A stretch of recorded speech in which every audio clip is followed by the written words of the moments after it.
आज एक साल के अंदर 15 से 20 लाख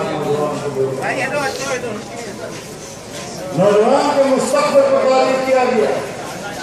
आम आदमी महंगाई के हाथ में हो रहा है और पूरे मुल्क का ताजर आज मुत्तफिक है और वो पूरे मुल्क में एक हड़ताल कर चुका है। अब दूसरा शटडाउन होगा और वो भी मुमकिन होगा अगर मुल्क का तिजारत का पहिया जाम हो जाता है तो फिर किस तरह मुल्क करेगा। एक ही रास्ता मुझको बताने का जिससे कुरान को रहा ये जाली असम्बली, ये जाली हुकूमत, ये जाली अक्सरियत हम नहीं करेंगे। इस बात में इत्तेफाक है।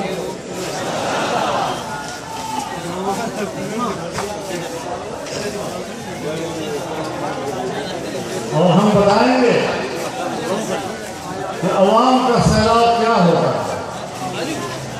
अवाम की तादाद में मुल्क के कोने कोने और गोशे गोशे से निकलकर एक एक गांव के लोग, दुकानदार, छापने वाला आज वो इन हालात से तंग आकर निकलना चाहता है और इस्लामाबाद पहुंचना चाहता है।